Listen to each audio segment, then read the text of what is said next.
Tunya hi Paths of Glory kiti World War I lai thusim ta khat anasai uhite. Thusim hi 1960 na akipanin. Hichikum hi World War I kipat napat kumni zo ahitan. France le Germany nasa taa akido uvin. 1916 kumchan achun Germany te cho har le uvin. France te chun Germany te alil che uvin. Asepai hozong tamta asanga athi uvin akitong khazong adim se nuvin ahile. France sepai ahingdo hochun. Galsa na ding thazong anei tapovin. Thangtom na zong anei tapovin. Thiding zo akichagam tawin. A umnaw apan munu a position chu Germany sepai ho akuna aveng bit zo ham uvin ahi. Nikhar hi French Army Superior Officer George Kitipahin, Military Officer Paul Kitipacho ahin kimupiin. Nini zole N Hills Attack Building in ahin seitan. Ahi wang in Military Officer Paul Kitipachon asepay ho hla samna he je achon anom tapu na hile. Superior Officer George Chun Paul Koma, hichi N Hills so attack na bola ahile, star khat le promotion ka pi ding na hi. Nanoplowa hile midang ka bol sa ding hi ati panin. Paul Chun asepay ho hla samna he zongle. Hichi promotion star khat doina je in N Hills so attack building anom ta na hi. Chuzo in Paul chu galsa namun frontline na agachin commander pa aga kimupiin. Nini zole N Hills attack na boldi wahi ati panin commander pa chun. Sepay ho alil uvin alasam uvin nangin zong ni head hilawham atin anom tapo na hila Paul chun. Promotion le star doina je a N Hills attack ball tading anop je achun. Commander pa koma alil alasam chun nang zo na hi. Nang nini suti ka piiding na po ding nang hela midang command ka bol sa ding hi ati panin. Commander pan asepay ho adal ha anom lo je achun. Paul Vice ay nanoy a N Hills attack building in aumta na hi. Azing zan in Commander Pachon, itabanga panla apha hamti he na ding in sepay tumhi German sepay ho chalo wedding in assaultan. Ama ho tumla achu posal kha chu battalion leader ahi in. Battalion leader Pachon, posal kha chu masanglanga assault be in amanin mun khana anga hlonin ahile. Chong kha jo in jong sepay pa chu hongkilelo phanin battalion leader Pachon, anga pi aloy pa ko machun dal hatate atin ahiwang in sepay pa chu anom pon ahile. Battalion leader Pachon grenade khat alan sepay pa chin nalang ta cho semin ama kem sunglanga azam luta nahi. Sepay Pachon aloy pa hung kileding anga in ahung lo phanin. Ama jong ola achin agavetle. Battalion leader pa bomb se achon aloy pa cho anathita nahi. Ama jong kem sunga ahung lut kinin. Battalion leader pa koma. Ajoa na bomb se acho iloy pa thi ahi in nang tha ahi atin ahile. Battalion leader Pachon koima koma na sei do loading ahi. Na sei do a ahile nang jong ka tha ding nahi ati pe nahi. Azing ka in France sepay ho chu Germany te doding in akisa zo tawin. Ahi wang in sepay ho chu galzona ahi lole thaha ta mela akimupon. Thiding kicha na zo in adim gam tawin ahi. Artillery bomb ho akap khumasawin chu zo in alhaida ovin Germany sepay ho chu adopan tawin. France sepay ho chu athi akitong kha adim se novin. Hichi ho zo se chu gala kuna George Chun binocular drobin ho ahi avezing in ahile. France sepay akim khat sanga tam zo thiding ki cha je a apan munwa kuna thlaido lo tam ta amu phanin alunghang hle in. Artillery bomb commander pa phone abol in. Ama sepay thiding ki cha je a thlaido lo ho umna a artillery bomb kap khumding in order abol in ahiwang in. Bomb commander pa cho anumpon. Bol tading na ti a ahila order chu lekha a hinzi in lang anoy anang signature na hin bolding akhuti lawa hila kanompoy ati petan.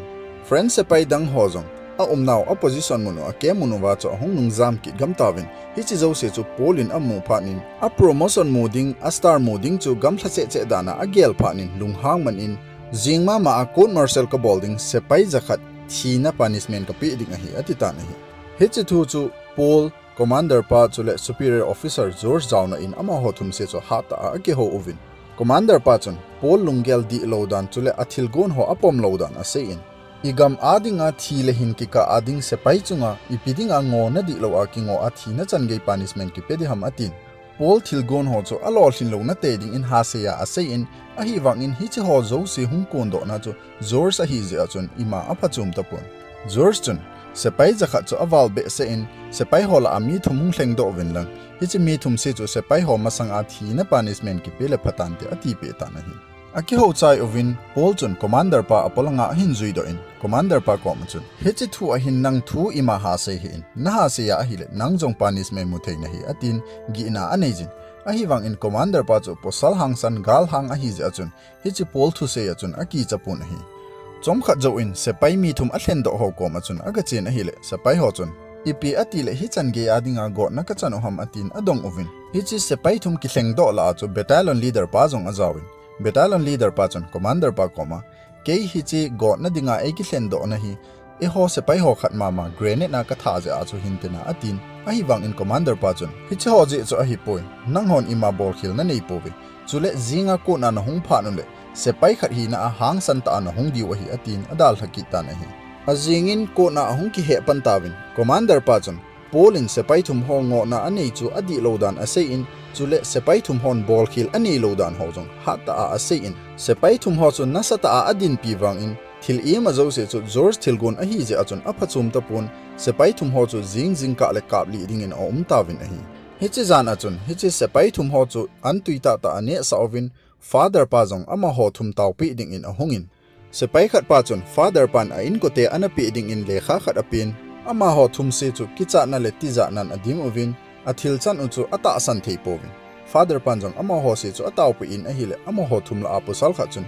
zu adonin lunghang man a father pa chu amo vo jing tan a hile aloinin a kham thon na achun tola akisep thlun ko hello in om tan a hile doctor pa ako ovin lo ho aka movin hi hichizan achun artillery bomb officer pa chun commander pa ahin ki mu pi in Paul in ama ho se pai ho chunga artillery bomb kap khumding ana seidan order ahin pi dan asei pi in a hile commander pa chu gangta George aga ki mu pi in thil umdan ho chu asei pi in approve jong ape pai pai jing chule se pai thum chunga punishment api ojong chu lado ding in asei in a hiwang in George chu anom di pon hi jing ka in se pai phabe hi se pai thum ho puiding in a hung ovin zanhla a khohelowa umpa jong kho henai pon a hiwang in a hin zon do ovin father pa zauna in punishment api na diu akapli na diu mun lang zone in a hung ovin se pai te ni chun thina chan ge punishment api lo na diwa mi thlilong pumin ataw ovin a hiwang in aphachum pon ama ho thum se chu thing khana hi akan den ovin father pa chun achai na ding in ama ho thum se chu khat khana hi tawna anei pi in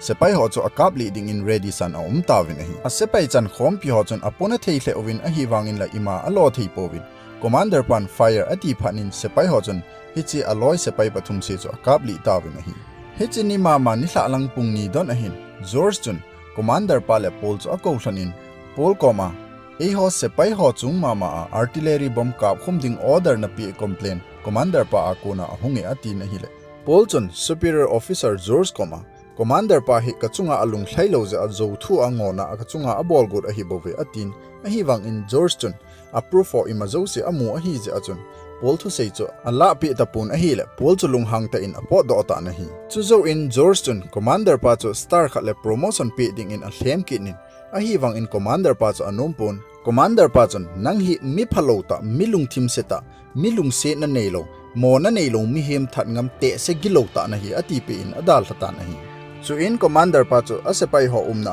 agachin sepai ho chun galmuna German numei khat amanu chu la ana sa ovin hichinu la sa chu lunglu ta ana ngai ovin hi hichan a hin thusim akichai ta